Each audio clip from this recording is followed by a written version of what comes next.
when you're in those valleys and when you're feeling situational depression and when you're feeling down, you're not going to want to change yourself. That's not the time to make these necessary changes. It's when you're up, think about, okay, what happens if I go back down again? Then how do I get out of it? Figure out how to do it when you're at your peak. It's just preparation. You're listening to the Talking 20 podcast. This podcast is for you if you're in your 20s and you're thinking, what the hell am I doing? We've all been there and we want to talk about it. We're your hosts, Bridget O'Rourke and Mary-Margaret Courtney, and we sit down with fellow millennials to chat about their journey and hear what they've learned along the way. Let's get started. Hello, everybody. Mary-Margaret here, and I am one half of Talking 20, and today I have the pleasure of chatting with my other half of Talking 20, the one and only Bridget O'Rourke. Here's the deal. Bridget is one of the most authentic, honest, and unique people I know. I've watched her face adversity with resilience, and her determination is something to be admired. So today we are going to learn a little more about Bridget and how she got to where she is today. Okay, so we are talking all things 20, Bridge, but let's take it back for just a minute. Okay. When you were, let's say, 10 years old, what did you want to be when you grew up? A pet storinarian is what I like to call it. I wanted to work at a pet store. So you made that name up. Yeah, a pet storinarian. That's what I wanted to be. I wanted to work with animals. Why? Well, I've always loved animals. I think I've always had like a caregiver type feel to myself. So I wanted to care for them and sell them to people who can't care for them. That's fantastic. That's great. So how long did that go on for? Like, did that dream diminish pretty quickly, like as you became a teenager, or? Yeah, I think it did diminish pretty quickly. When I got into like my teenage years, I always wanted to be an actress, just like you. Like not musical theater. No, I can't sing. Theater. I loved theater. I loved acting. I wanted to be in movies. I wanted to be in commercials. I never did, but that was kind of my dream after my pet storinarian phase, which probably only lasted a year. Well, you did do theater. Yeah. Yeah, I'm really interested in asking this question because I think it gives like insight on people's personalities. Because when you're like 10 and younger, you're not thinking about anything about more than what you just love and what you're like fantasizing about. So it's kind of a cool way inside you. And it is true. You are the animal lover of all animal lovers. So let's fast forward then. You're in grade 12. You're being told you now have to make a decision. What's happening after grade 12? What was the game plan? So I wanted to do something with acting. I always wanted to go to school for acting. But my dad advised that I have a backup plan. And it was my mom and my sister who suggested Ryerson for radio and television. They were like, why don't you go into the production side of things, be in the back end of theater, something a little bit more sustainable. And my dad also went to Ryerson, so he was thrilled at that idea. So I applied to radio and television arts at Ryerson University and got in, which was mind-blowing to me. I did not think I was going to get in. This was far-fetched. So yeah, that's what I wanted to do after school, but I didn't know that until it was time to apply for university. I had to make that decision quickly and figure out essentially what I want to do with my whole life when I didn't even know. So was there an option to not go to school, or was it kind of like just pick something and go? Both my parents went to school, my sister went to school, my brother went to school, so I just didn't even really consider the option of not going to school. I think if I had considered the option of not going to school, my parents would have been supportive of it. They would have understood. It's interesting because you have this moment where you're like, yeah, you have to choose this thing that's like essentially going to set you on your path into your 20s. Mm-hmm. And you're 16, 17, some kids are 18, whatever age. And it's like, hey, pick this thing. And you're like, sure, why not? I'll go. And it's a shit ton of money. And thanks, mom and dad. Like, it's crazy. And like, I love that you were just like, yeah, sure. All right. Well, we're at that moment. Let's choose the crossroads. It's such a scary decision, too, because you don't know who you are. You don't know what you want to do. You're 16. You also don't know the depth of the decision you're making at all. Exactly. If I were to go back, I'd be like, just go to school for like something that you don't really care about for a couple of years, get the social experience, and then when you know what you want to do, go back to school. Yeah, I would definitely look into schools that have like good campus life. and like good residence. Like I never did res, and so yeah, I would recommend anybody in first year university has to go to residence. Like they don't have to, but it's just the social aspect of it is something that you won't find anywhere else. It's the first time you're living alone, but you're living alone with all of these other people who are doing it for the first time as well, and you make friends, you're out of your comfort zone. It's just, that was one of the best decisions I think I ever made when I was going to school, was not to continue living with my parents and to actually get out of my comfort zone and go live alone. And in residence was the best place to do that. Is it like a summer camp all year long? That's what I'm picturing. Oh, absolutely. Okay. Where you can drink. It's like a summer camp that you can drink at.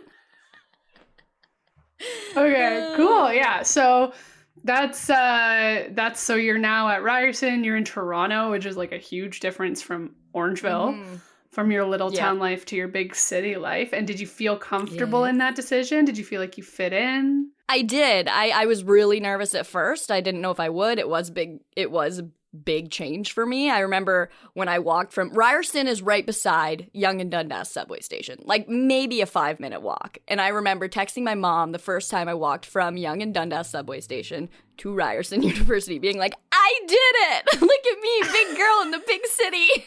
It was like a block away. So yeah, it was definitely out of my comfort zone, but it was eye-opening because in Orangeville, in this small little town, I feel like I knew a lot of people. I kind of knew people's stories. Everybody was kind of connected in some way. And then you go into this big city where you pass by strangers on the street and you don't know them.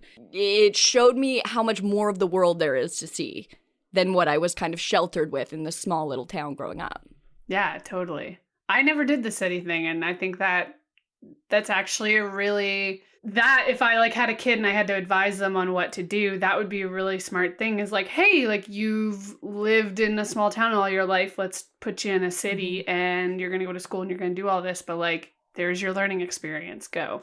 Even just going to another small town, just getting out of where you grew up and putting yourself out of your comfort zone. Totally. Is huge. Is such a learning experience. Doesn't necessarily have to be a big city, but in the big city, you learn a lot about the different kinds of people that exist in this world. Ah, yeah. So then you stayed there for 4 years, your program? Yeah, I was there for 4 years because it was a 4-year program. And then after that, I moved elsewhere. And so you're now heading into your 20s. You're in second year of school? Yep. At this point. And are you finding yourself at this point? Are you finding yourself lost? I felt like for the first 3 years of my 20s, up until I was 23, I didn't really have that lost feeling, mostly because I was in a system. Like, I was in school. I knew what I was doing the next day. I knew what I was doing the next year. There was no questions about anything. So I was able to just, hustle and work my butt off and get different opportunities and different jobs. But that was only for the first half of my 20s, when I was in school and felt like I knew where I was going at that moment. So then it sounds like you head into the Lost Soul vibe later in your 20s. Is that a positive experience for you? We talk a bunch about peaks and valleys. Like, are you heading into a valley at this point that you just don't know why you're lost, or? Yeah, so I mean, after school, I did a similar thing as you. I postponed getting a job and I went traveling. I went to Ireland to au pair. And for anybody who doesn't know what au pairing is, that's nannying abroad. In exchange, you work with a specific family, and in exchange for your nannying services, you get accommodation, food, and like a small allowance. So I did that because I had no money. I was poor and I was like, I want to travel, but I also need money. So super amazing experience. In hindsight, yes, I was probably just pushing off getting a job, but would not change it for the world. Yeah, like if you could go back to that time, do you think that version of Bridget is scared of jumping out of school, or were you looking for that next adventure? Like, have you always wanted to go to Ireland? Have you always wanted to au pair? I think I was just scared of coming out of school, because I do have an adventurous soul. I do like to do that stuff, but that was never on my mind. I was never planning to do that. It was kind of a quick decision. I was like, oh shit, now what? okay, I'll travel. Yeah, me knowing you, I remember you saying it and I was like, that's ballsy. Like, I didn't think that that was something you would go do. Even in my travels, like, I never committed to, like, going and au pairing. I could have easily done that, but I was like, no, it's too much commitment to go there and, like, have to stay. Yeah, but I mean, also, I've been babysitting throughout my 20s. Babysitting has always been my job, kind of like my backup plan.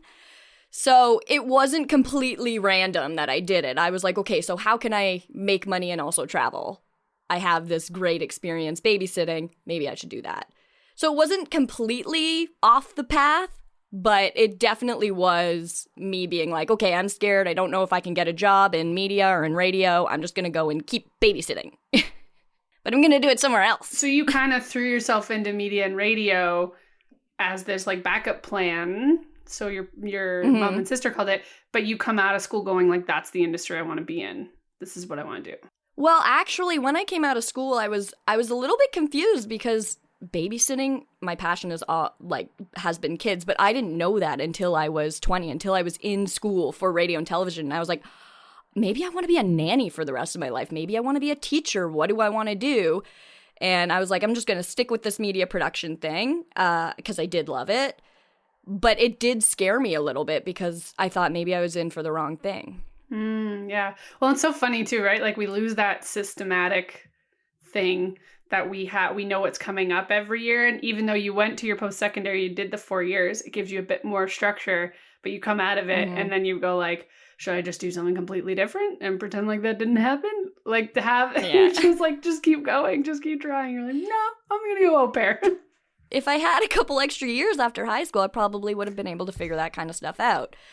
However, then I probably would have gone into childcare and I wouldn't be where I am today. So it all worked out, but yeah, it was definitely like a scary moment. So you're in Ireland and is that just like a great, awesome experience the whole time you're there? Did you ever say like, I want to go home, I want my mom? Yeah, so actually when I first got to Ireland, I went with my best friend, and we both were au pairing for families that were living close together. And neither of us really felt like we jived with the families. It was, there was nothing wrong with them. It just, the fit wasn't right. And the place that we were in Ireland wasn't right. We wanted to be able to go out at night, but we were really far from the city center. So that kind of brought me into like a situational depression, I think, because I didn't know what to do. I was so uncertain. I was like, the temptation to go home was so strong, but I knew that my story there wasn't over. So I had to kind of figure out an alternate plan. So I was looking for other families in Ireland to au pair for, see if maybe there was somebody in Dublin. We could move over to Dublin and be closer to the city center. And Samara and I found this family who had 3 kids, and they were looking for 2 au pairs to split the job because the parents were super busy. They had long work days, so legally they had to have 2 au pairs. And we did a meeting with them, and we both loved each other, and we moved in the following week. We told the families that we were originally with that we were going home, but we weren't. We just moved to a different part of Ireland. Did you ever run into them? No, we were like in a completely different part of Ireland. I don't even remember their names, to be honest. But that was so scary. I remember the only thing that would make me happy at that point in time was meeting up with Samara at the restaurant on the corner and eating dessert pizza. That's like what I look forward to every day. And I was like, it just felt so dark. Everything felt so dark. It was scary. I was like, I need to change this. And my mom was worried about me. My mom was like, maybe you need to come home because mental health wise, I was not doing well. But I ended up, pulling myself out of it, which is a lot easier said than done. And it was situational, fortunately. So I was able to do that. But yeah, so it wasn't all, great the whole time. But after that, it was friggin' amazing. It was the most amazing experience. Once we were with the right family, we made friends. It was fantastic. So then I came back from Ireland. I was 23. And this is when shit got scary. Like, this is when I started to feel lost because I came back and I didn't have a job. I didn't know what to do. I had been babysitting for Before I went to Ireland, I had been babysitting for one of the Toronto Blue Jays, Michael Saunders, which was a really cool experience. And he actually recommended me to Bautista, which everybody knows who Bautista is. And so I had an interview with them, and I didn't get that job, and I was devastated. So that was like starting off when I got back. I just didn't get this job that I really, really wanted. And then I'm looking around, living with my parents, and I'm looking around for jobs in media production because I'm like, okay, I have to stop using babysitting as a crutch. Like I have to stop taking short jobs of babysitting in order to keep pushing off the inevitable having to get a job in my field. So I was looking for jobs then.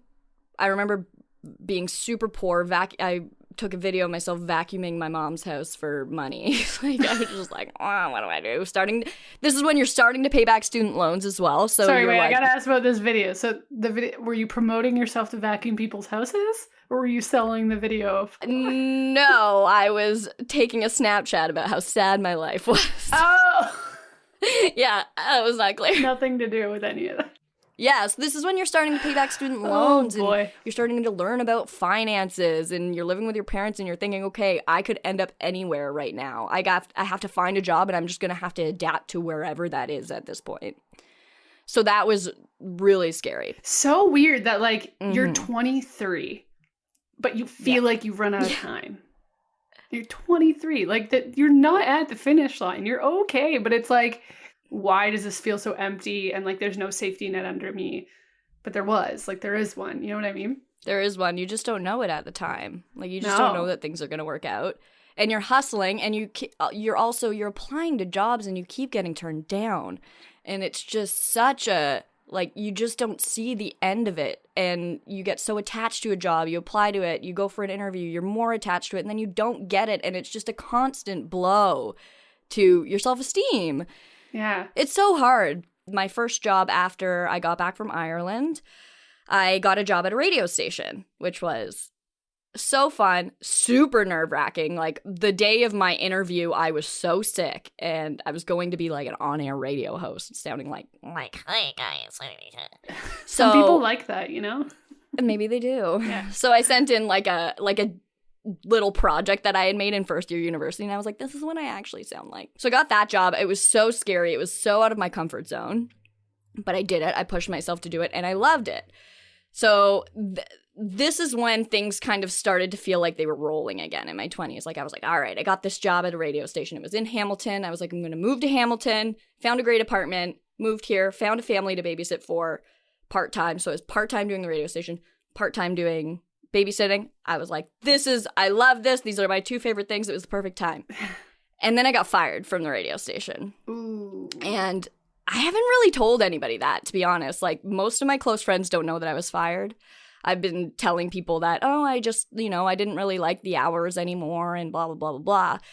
And I think I was telling people that because it's embarrassing. Like, I was embarrassed that I got fired. And on the radio, you do air checks. So every once in a while, you go in for a meeting and they'll listen to your past weekend and they'll give you pointers.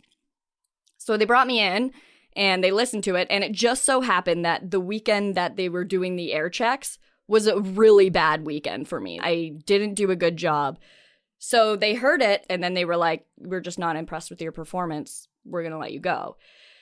And I was so confused because nobody had given me, I was so dedicated. All I wanted to do was learn. So I was like, well, why don't you just tell me what I'm doing wrong? First of all, that was a really bad, like, can we listen to a different weekend? Because that was a really bad weekend. Second of all, if there's something that I'm not doing well, like, all I need is guidance. So I just need resources. Help me.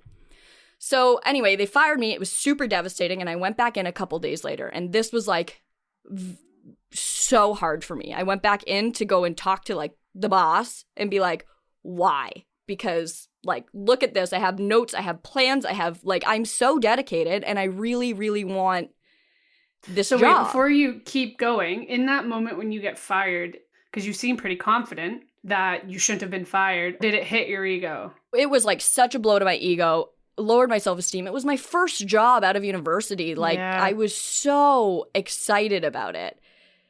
So it was so devastating. So I go to my boss and I'm like, what the hell? Why? And they were like, we're just not happy with your performance. I'm like, I'm dedicated. Like, give me resources. Let me know. So when you went back in, they were like, yeah, no, sorry. Yeah, essentially. And that was like, I really struggle with talking to people of authority. I really struggle with confrontational situations. And I really struggle with organizing my thoughts during emotional times. So this was like a huge thing for me to go back in. And I went back in being like, they're going to give this back to me for sure. Like, that's how I had to get my mind there. And then they didn't. And I was like, it was like a second blow. I was like, what the hell? So are you right now today, you have a new job, you're happy, you can see light at the end of the tunnel. Can you be proud? Are you proud of yourself for that interview or for that meeting? Absolutely. I learned so much about myself and about how to manage my thoughts during a thing like that. Like, I really have to write things down is something that I know. If I'm going to have an emotional conversation, I need to have things written down. Otherwise, my emotions take over. Which I think a lot of us could learn from. Like, I could learn from that because I think, like, I've always been quick on my feet. I prefer, the improvisation mode, things like that. But when things get emotional, your brain doesn't have control anymore. And totally, like, to go in and talk to someone of authority who's just fired you to say, like, here's my value, here's my worth, give me a second shot, says a lot about you. And in reality, like, if I were an advisor, I'd be saying, you don't want to work at a place like that. Like, if someone in that situation can't turn around and see, like, that, like, if you came in and did that at my office and I was a boss, I'd be like, man, this person's got so much grit and so much integrity. Come back in and we will teach you. And it does say a lot about, their type of management, their type of business, which works for them and that's fine, but it doesn't work for you. So it's okay at the end of the day. Like, that wasn't your forever work home, right? But I did want to ask, what's the side of it that you're owning as your mistakes? Like, did you walk away and go, here's what I could have done better to not get fired? Yeah, absolutely. I could have done better that weekend. I know that I even knew that weekend that I wasn't doing well. Like, I was just like, I'm just going to slack off, whatever. It won't be my air check weekend. Nobody will know. So I definitely could have worked harder that weekend. Also, in general, I could have worked harder at really learning. I kind of did get overconfident, I think, which is something that I've now learned about myself. All of the times that I've been fired throughout my life is because I get to a point where I'm like, I'm so good at this. I'm irreplaceable. But I'm always replaceable, and that's something that I've had to learn. So, yeah, I definitely think that I got overconfident and too comfortable in the job and wasn't striving to do my absolute best and keep learning, which is something that I do now because I know that if I get too comfortable in it, people will know that, and they'll know that I'm not hustling anymore. Yeah, and it's a more humble way to go through life because you're right, like, everyone is replaceable. And once you can see the world that way, it just makes work so much easier. Like, you don't put all your eggs in that one basket emotionally because it's like, no, you could be let go. You could be replaced. It happens. It happens at the highest levels and the lowest levels. Like, it's not, there's no exception unless it's your own company, which even then people get replaced. But yeah, so you leave that experience, and then is it hard for you to find other jobs? Like, are you now nervous to apply anywhere? Absolutely. It was a complete, because I loved being in radio, but my confidence was completely gone. So I was applying to radio jobs being like, I'm not going to get it because I'm not good enough. And then also I was just back to that post-university job searching where nobody wants to hire you because you don't have 5 years of experience, but you're still out of university. Also, for this job, I had moved my whole life to Hamilton, to a new city. So that was a whole other process, like, thing of it. Like, I was like, okay, so now I got to make this life in this random city that I've moved to for this job.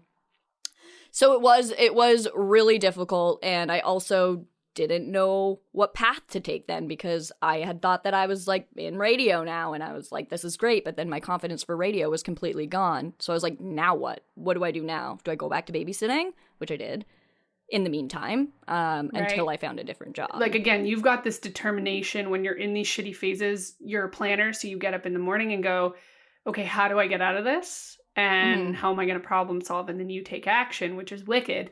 but what's the thing that like turns that point for you and brings you up to a better day? I would say probably fear.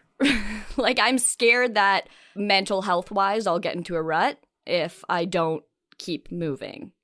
I think that's probably what gets me up and out of bed is, okay, I got to get through this and I just got to keep moving. I think a lot of people can relate to these moments, but we all respond differently. For you knowing, like you've talked several times about mental health, and I think it's interesting you talked about situational depression, because I haven't experienced depression. If I have, it's been very small. So like in these moments, do you know, like, okay, this is situational and this is what I need to do and it will pass? Or in these moments, are you like, no, I'm screwed, I'm done, and I'm spiraling downwards, and that's when the fear kicks in? Like, is there a difference in your mind at that time? Yeah, absolutely. I know when it's situational, mostly because of the situation that I'm in.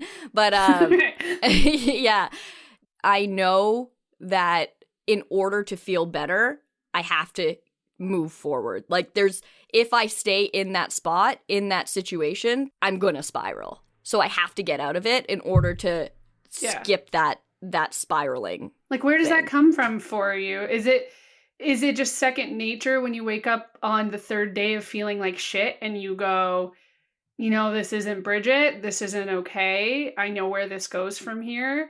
I guess that's my question, is what are some of those tools you've been given that have helped you get out of those shitty phases? A big way that I was able to do this was because I got to know myself and I got to know what makes me happy and what makes me determined to get out of situations. So I think doing a deep dive into yourself and being like, okay, so how do I feel? And then research it and be like, okay, so what does that mean? And how can I get out of that? There are so many resources for it. So it's all about just educating yourself on it, I in my opinion. Yeah, totally. And maybe we can put some links and do some research on things that we can provide for people that may not be comfortable. This past year, a lot of people talked about therapy, and it's super necessary right now, but people aren't always comfortable with that. So like, what are different resources? If you could provide some later, that'd be sweet. For sure. Listening to all of that, it gives me so much perspective on the grind that you have. Like, when things go up and down for you and when shit goes down, it's usually where like you turn a corner and evolve into something different, as a friend who's just watched that happen for you. So let's talk about some of those high moments. Like, you're still in your 20s now. There's still lots of time left, but what's one of the greatest times of your life in your 20s, like where things were at their peak? Before everything went to shit. No, not specific enough. Like doing Ireland was the peak of my 20s, just because I was out of my comfort zone and I was thriving. That was probably the peak. Okay.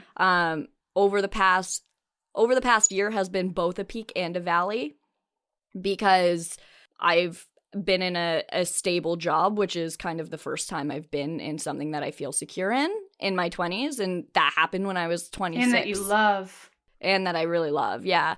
And that happened when I was 26. Like, I didn't get there easily. So, but feeling secure in that, and also having this past year to just kind of learn about myself, because I'm not going into the office. I can stay at home. I'm with myself and my thoughts, and I'm just doing a deep dive into who I am as a person and discovering that and acting on that. And I think that has been probably one of the peaks of my 20s. Like, that has been the most authentic peak. It wasn't like a situational peak like Ireland because I'm out there and having fun. This has been the time that I've actually been able to learn about myself and figure out what will make me have more peaks in the future. Yeah, and interestingly, like, you might be in your 50s and look back and Ireland will eventually become a smaller peak than this phase. Like, this phase, if it is that authentic, it is life-changing. Like, you're finding a deeper, better version of yourself, and when you hit valleys, that's okay, because you've found that version of yourself that feels safer. Going back to getting yourself out of those valleys, figure out how to do it when you're at your peak, because when you're in those valleys and when you're feeling situational depression and when you're feeling down, you have to you're not going to want to change yourself. That's not the time to make these necessary changes. It's when you're up, think about, okay, what happens if I go back down again? Then how do I get out of it? It's just preparation. I know people that when they get fired, they hold so much resentment for their bosses. Mm-hmm. And it's like a shield of them not taking in the self-criticism or like, hey, how could I do better? How do I do better? So even though your self-esteem's lost at that time, it's not like it's going to be shredded forever because you were like, no, that's also on me. Here's how I can move forward and be better. Mm-hmm. And I think that's like a really big lesson to be learned, especially in our 20s, because there is this pushback between generations of like how we work in the workplace and like roles and responsibilities. And I see that resistance between bosses who may not be, you know, a millennial or near their 20s. And then, you know, people in and around our age range who like really struggle with authority. And so if you get fired or if you get let go, there is like all this like anger and like resentment that people will never let go of, which just doesn't help you when you get into your next job. It just doesn't. Right. Yeah. So like, that's cool that you were able to like, hey, okay, I'm going to fight tooth and nail so that you have no regrets coming out of it. Like 100 years from now, you're going to be able to be like, nah, I did the best I could there. And I learned my lessons and I moved forward. And then, so is the next job you get the one you're in now? Yes. I was back to that post-job search, getting, you know, shut down all the time for interviews, whatnot. And then I found my current job at a record label near Hamilton. And I was hired by somebody who is going to be on the podcast at some point, who's my age, who's close to my age, which I think is one of the reasons why I got into the industry that I'm in, is because he was able to see my potential. He was able to see my grind for what I've been doing, and we were able to connect over the fact that we were both young. Which is also important for my job because I'm doing social media and digital content and creating a way to, you know, connect to people online and communicate in a different way than people of an older generation ever have. So I think it was really smart of my boss to have the younger guy hire the social media and digital content person, because he is able to see the potential in the candidates that the company needs. Yeah, so I think that's really great. It's like almost like that journey was meant to happen for you to get you here. And then instead of getting here and going, I deserve this and I'm the best for this role and no one's better than me, you are given a really good opportunity, but you've also been given that humility that will hopefully make you 20 times better than you would have been getting that job at 23. Exactly. If I had had this job when I was 23, I would have gotten to that point of overconfidence again. And there have been points throughout this job where I'm like, I'm getting to that point and I have to pull myself back. I'm like, no, Bridget, you got to keep hustling. Like, you got to keep learning, because you're never done. You got to keep going. Like, you can think you're good at your job, but if you think that you're irreplaceable, that's when there's a problem. Oh, but I love that. Like, you're never done could be part of everything in your life, every aspect of, right? Like, we talk about being young and in relationships, and it's like, you're never done. You can get the person and it's still work. You can get engaged to a person, it's still work. And get married and have children, it's still work. But I think we do have that a little bit of mentality, like, when I'm in my 20s, I'm gonna buy a house and have a job and have babies and have a significant other and have animals and I'm done. And you're like, no, it's like you're in your 20s. Like, you have so much life left, like so much, it's ridiculous. So like, good for you. I love that. She's like, nope, never done. Come back down to earth, punch yourself in the face. Yeah. Yeah. Yeah. I have another question for you. So these are like a little bit more rapid fiery questions. Okay. If you go back to school now, what would you go for? Media production. I would go back for the exact same thing that I went to. Yeah, I would do a master's in media production. That's rad, because you can still do that. I can, but I have literally no desire to go back to school. Right. Yeah. In terms of like assignments and shit. Yeah, I just find that I learn better by myself, make my own little plan, YouTube videos. I have no desire to go back. And in my industry, maybe if I wanted to get a job like CBC or something like that, maybe I would need a master's to stand out. But as of right now, especially moving to Hamilton, things aren't as as competitive as they are in Toronto, which is good. Yeah, that's fantastic. That's awesome. That it is the thing that you wanted to do after all. Yeah. All right. So actually I had getting fired on here. Funny. Role model. My mom. Your mom. Why? Because she's just the perfect mix between a caregiver and a friend and a parent. She's just always managed all of her roles so well. And she has so much wisdom, and she's just always willing to share it. And she just understands me on a deeper level. Like, even when I don't understand myself, I'll just word vomit to her. And she's like, so it sounds like, and then just puts all my thoughts in a row. And I'm like, yes, that's right. Yeah, your mom is a terrific listener. Like, terrific. Yeah. She's kind of my mom, too. So I can, with pride, say I agree with you. And that's really awesome because she's so close to you. Like a lot of people, if your role model is a person you don't know, that's great, but it's more of an admiration versus like she's part of you, right? Like somebody that you want to become. Yeah. Yeah, someone you want to become for sure. Great, cool. Is there anything else you wanted to talk about that maybe I missed? I want to offer some advice to young 20-year-olds. I have them written down. So my advice for people who are 20s, or myself when I was younger in my 20s, is that hindsight is 20/20. You just gotta work your butt off, just keep hustling, and just trust the process, because it's all gonna come back around, and one day you'll be able to connect the dots. You'll be able to look back and be like, oh, okay, well, I was at the radio station because now I'm doing a podcast. Like, you'll be able to connect the dots of why you're doing certain things. But you gotta keep working in order to have that, in order to have things to connect. So that, like, keep hustling, keep working, but it's friggin' hard, and we all know it. And for anybody who's in their early 20s or later 20s, anybody hustling in their 20s, like, we feel you. We get it. It's hard. This is what I would give myself. My advice for my 20-year-old self is take the time to learn about yourself and your body, because I'm a recovering people pleaser. I'm trying not to try to please people so much anymore. I'm like, I used to spend too much time focusing on other people and not enough time focusing on myself. And that's something that I've learned over the past year when I've only been by myself, that when I have somebody else in my life, I'm focused on them, and I really need to start focusing on myself, because that's the only way that I'm going to be able to focus on other people, is if I know myself deep, deep down. So I would tell anybody in the early 20s to just start that process earlier. Start thinking about yourself. Stop worrying about other people. Stop worrying about what other people think of you. To quote Schitt's Creek, nobody thinks about you the way that you think that they think about you. Yeah. So that would be my advice. That's fantastic. And is so accurate.